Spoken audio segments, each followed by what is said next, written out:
학생 여러분 안녕하세요. 이종화 선생님입니다. 이제 이어서 우리 8강 한 지문 두 문항짜리 11번, 12번 설명하도록 하겠습니다. 아까 7강에서 읽었던 거와는 달리요. 지금 이 글은 장문이긴 한데요. 한 단락으로 구성이 되어 있습니다. 자, 그럼에도 조금 더 장문이라고 한다면 아무래도 내용적인 측면에서 두 가지로 나뉘지 않을까 예상이 되죠. 그래서 이 글은 여러분이 읽어보셨겠지만 지능지수가 설명해주는 장점과 단점 두 가지를 얘기하고 있어요. 자, 한번 하이라이트 하고 갈게요. 중간에 보시면 the principal advantage 근본적인 장점이 있다라고 한다면 그 다음에 어디 갔죠? the principal disadvantage 그래서 근본적인 단점도 있다더라. 그래서 IQ라고 하는 intelligence, 지능 지수가 나타내 줄 수 있는 장점과 그 다음에 단점에 대해서 균형 있게 얘기하는 글이라고 할 수 있습니다. 그래서 마찬가지로 글의 제목과 그 다음에 문맥상 낱말의 쓰임이 어색한 부분 이렇게 두 가지를 고르도록 하겠습니다. 자, 이제 들어갈게요. intelligence 이 글의 소재죠. 지능이라고 하는 거 여기까지 하고 해볼까요? 네, 지능은 relative 강조가 돼 있죠. 작은 따옴표로 이런 거 잘 보라고 그랬죠. 상대적인 or normative construct 자, 구성 요소다, 구성체다. 자, 놈이라고 하는 말이 여러분 나오게 되면 이 놈이 스탠다드예요. 규준적인, 규범적인, 그러니까 기준이 되는 어떤 구성체입니다. 상대적이고 기준이 되는 구성체인데, 자, 지금 우리말로 해석해도 이해가 안 될 거예요. 그러니까 규준과 연관된 관련된 어떤 구성 개념이다라고 하는 게 굉장히 추상적으로 접근하고 있다고 그랬죠. 이제 구체적인 사례로 들어가게 되면 이제 어떤 내용인지 이해가 되실 거예요. 자, 알프레드 비네 하면 여러분 비네라는 사람 지능 검사를 만들어낸 정말 유명한 심리학자거든요. 알프레드 비네의 seminal contribution. 자, seminal 하면은 중요한, 아주 critical, 영향력이 큰 밑에 나오죠. 중요한 contribution, 공헌 사항 중에 하나는 어디에다가 to the assessment intelligence. 지능을 자, 여러분 assessment 측정하는 데 있어서 지능을 평가하는 데 있어서 가장 중요하게 공헌한 것 중에 하나는 was to introduce 도입한 것이었다. 무엇을 도입했냐면 the idea 동격의 내시예요. 이런 생각을 도입했다는 거죠. That we can best index. 자, 여러분 인덱스가 동사로 쓰여서 굉장히 어렵습니다. 지금 이 첫 번째 문장 자체가 자, 인덱스 하면 원래 명사로는 지수, 지표 이런 얘기니까 수치로 나타내다 이렇게 해석하면 되겠죠. 지수로 나타내다. 자, 비네가 한 가장 큰 공헌 중에 하나가 바로 뭐였냐면 지능이라고 하는 것을 수치로 나타낸다고 하는 생각을 도입한 거였다. 특히나 언제? During childhood. 어린 시절, 유아기에. 그리고 이 어린 시절은 관계부사 다 when이 앞에 나오는 자, 왔다 갔다 좀 할게요. 잠깐만요. 네, 요 childhood를 꾸며주고 있는 거죠. 그럼 어린 시절이 어떤 시절이냐? rapid 급격한 인지적인 cognitive development occur. 급격한 인지적인 발달이 확 일어나는 시기인 어린 시절에 자, 뭐로써 수단이죠? individual 개인의 performance 어떤 수행 정도, 수행 수준을 나타내 줄 수 있는 인덱스 수치로 나타내 줄 수 있는 아주 중요한 개념이었다라는 얘기죠.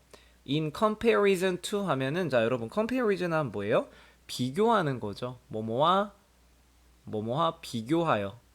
reference group 하면은 여러분 준거 집단이라고 그러죠. 혹은 참조 집단. 기준이 될 만한. For example, all 6-year-old children.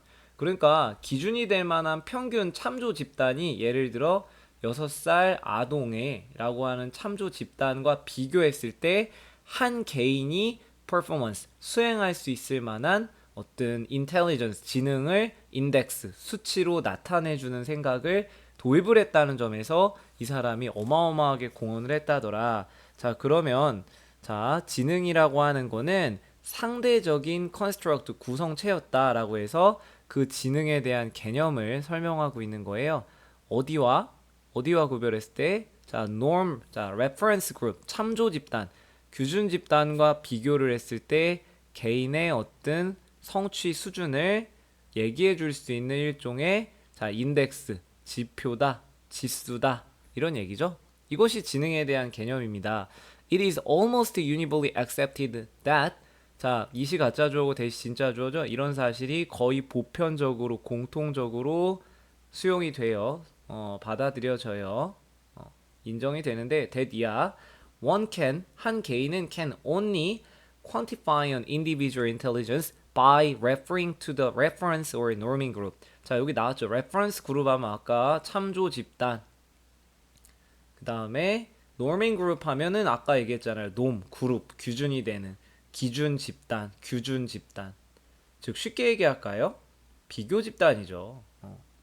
비교가 될 만한 자 참조 집단이나 규준 집단을 refer 참고함으로써 intelligence 개인의 지능이라고 하는 것들은 오직 quantify 하면 좀 어려운 말이죠. qualify랑 달라요. quantify 하면은 수량화하다, 양으로 만들다라는 얘기죠. 수량화하는 것이 가능하다는 것이 보편적으로 우리가 널리 인정이 되는 그런 개념입니다. 개인의 지능은 참조 집단이나 규준 집단을 참조함으로써 수량화할 수 있다라는 얘기예요. 그러니까 결국에 여기도 뭐예요? 개인의 성취 수준을 어떤 집단과 참조 집단이나 규준이 될 만한 비교 집단을 참고함으로써 얘기할 수 있다. 그래서 우리 IQ라고 하는 건 선생님이 매번 얘기하는데 여기다 잠깐만 그려볼게요. 평균이 100, 그 다음에 표준 편차가 15 정도를 이렇게 고려해서 1표준 편차, 2표준 편차까지 해서 뭐 130 아니면 여기는 70 정도까지 났을 때 개인의 어떤 상대적인 위치를 얘기해 주는 거죠. 절대적인 지표가 아니에요. IQ가 뭐 150이 된다, 엄청나게 뛰어나다. 그 절대적으로 뛰어난 게 아니라 평균 아이들 또래를 비교를 해봤을 때 뛰어나다라고 얘기할 수 있는 거겠죠. 자, 여기까지 정리되셨어요? 이제 좀 빠르게 갑니다. 그러면 principal advantage라고 하면은 자 주요한 이런 얘기죠. 그냥 메인 advantage 주요한 장점. 이러한 접근 방식, 그러니까 어떤 참조 집단과 비교함으로써 개인의 성취 수준을 지수로 나타낼 수 있는 접근 방식을 이점은 that an individual intelligence 개인의 지능이라고 하는 것이 is indexed 수치화가 돼요. 지표화가 돼요. in a way that 이런 방식으로 수치화가 될 수 있죠. 어떤 방식? It has the same meaning 똑같은 의미를 지니는 방식으로서 그럼 그게 뭔데? Even though norming group may change from one decade to the next. 자, 예를 들어 규준 집단이나 여기 얘기하는 참조 집단이 아마 변할지도 몰라요. 자, one decade 한 10년에서 to the next 다음으로 다음 세대로. 예를 들어 봤을 때 in terms of core knowledge 하면 핵심적인 지식 국어, 영어, 뭐 언어 능력, 수학 능력, 공간 지각 능력 이런 거죠. 아니면 기술. 근데 이런 것들은 that are within the capability. 개인의 능력 안에 있는 거죠. within 그 안에 있는 거지. the larger reference group.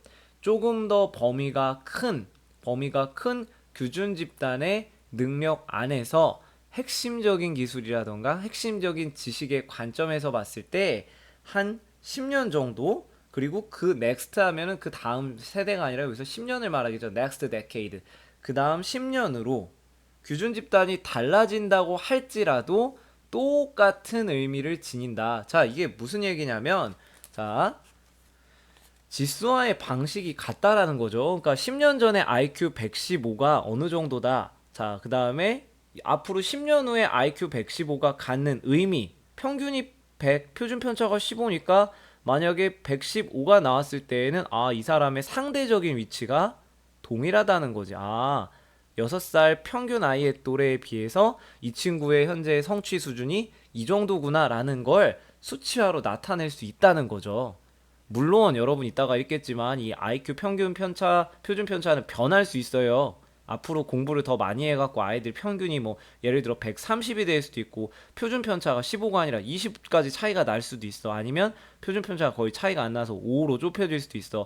그럼에도 불구하고 어떤 커다란 어떤 규준 집단이랑 비교를 해봤을 때 그 사람의 개인의 능력, 핵심 기술, 지식이 동일하게 측정이 될 수 있다는 거죠. IQ가 한 이 정도 나오면 내가 상위 몇 퍼센트, 하위 몇 퍼센트, 평균 몇 퍼센트 그런 것들을 개인의 지능을 인덱스할 수 있다, 지표로 나타낼 수 있다라고 하는 게 가장 큰 장점이죠. 개인의 지능이 인덱스화 된다, 지수화 된다, 혹은 수량화 된다.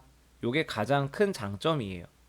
자, 이제 다음 가봅시다. The principal disadvantage to this approach. 이 접근의 근본적인 주요한 단점은 뭐냐면 it render 하면 made예요. make의 의미죠. makes.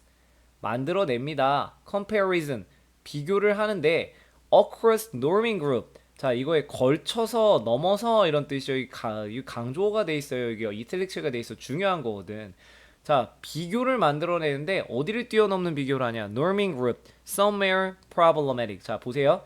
make 목적어, 그 다음에 목적격 보어라고 할 수 있죠. problematic 문제가 될 만한. 자, 기준이 되는 규준 집단을 넘어서서 비교를 하게 됐을 때 문제가 됩니다. 이런 얘기예요. 이게 무슨 얘기냐면 이거 가지고 다시 설명할게요. 예를 들어 여러분 1950년대에 IQ 100이었던 사람과 1970년대에 IQ 100이었던 사람과 2000년에 IQ 100이었던 사람을 똑같은 성취 수준이라고 볼 수 없죠. 얘가 더 똑똑했다. 얘가 좀 바보 같다. 이걸 얘기할 수 없어요. 아까 얘기했잖아요. 상대적인 기준 집단이랑 비교했을 때 상대적인 위치만 나타낼 수 있지 IQ 100이 어느 정도 얼만큼 똑똑한지 시대를 뛰어넘어서 across 걸쳐서는 비교가 안 돼요. 예를 들어 볼게요. It's arguably 당연하게 arguable 주장할 만한 이런 뜻이죠. 그래서 이것은 틀림없이 reasonable 합리적일 것입니다. 이렇게 말하는 것은 say that larger sample of 2 days. 자, 오늘날 18세, 18세가 more or less 다소 많게 혹은 적게 지적이다. 뭐보다? And then a large sample of 자, 18살인데요. 80year old in 1930. 발음이 꼬이네요. 미안해요. 1930. 그러니까 1930년대에 18살이랑 오늘날 18살을 봤을 때 누가 더 우월하네, 누가 더 덜 뛰어나네 이렇게 얘기하는 건 합리적이지가 않죠. 말도 안 된다라는 얘기예요. 원문에 나온 단어 그렇게 해볼게요. nonsensical. 넌센스단 얘기예요. 터무니없는 말도 안 되는 이런 얘기예요. 이 단어로 바꿔야 돼. unreasonable, untrue, absurd, 터무니없는 말도 안 되는 얘기죠. 평균적인 오늘날의 18살은요 has very different knowledge. 다른 수준의 지식이라던가 기술을 가지고 있다. 1930년대 아이와 이 분야는 예를 들어 수학이라던가 과학이라던가 예술이라던가 문학 분야가 다 달라요. and so on 기타 등등. 자, 다시 한번 얘기합니다. 단점은 뭐냐면 여러 규준 집단의 across 걸쳐서 나타나는 비교를 어렵게 만듭니다. 안 돼요. 그래서 1930년대에 그 다음에 2000년대 아이들을 가지고 동일한 18살 연령 표본을 가지고 비교하는 게 말도 안 된다라고 그랬어요. 그 다음에 왜냐하면 1930년이나 오늘날 아이들은 다른 수준의 기술과 지식을 가지고 있기 때문이에요. 그 다음 자, an intelligent test designed for 자, 1930년대에 얘네를 대상으로 뭐뭐를 목적으로 설계된 이런 뜻이죠. 1930년대에 18살을 대상으로 설계된 인텔리전스 지능 검사는요. would be expected yield 만들어내다 이런 얘기죠. produce very different performance norm 다른 수행 규준을 만들어냅니다. if administered today 오늘날 실행된다면 자, 뭐가 실행된다면 인텔리전스 테스트, IQ 테스트죠. IQ 테스트가 오늘날 실행된다면 1930년에 있는 아이의 어떤 퍼포먼스의 수준은 당연히 규준이 달라질 거다라는 얘기죠. 그런데 yet an IQ score for 자 1930년대 제가 읽기가 어려워갖고 그냥 가로칠게요. 1930년대 18살의 IQ 자 스코어 점수와 on a then current test 하면 그 당시에 1930년 그 당시에 18살의 IQ 테스트 점수는 has the same normative meaning 같은 규준적인 의미를 가집니다. 뭐만큼이나 as an IQ score for 자 old today on a current task 최근 그러니까 오늘날이겠죠?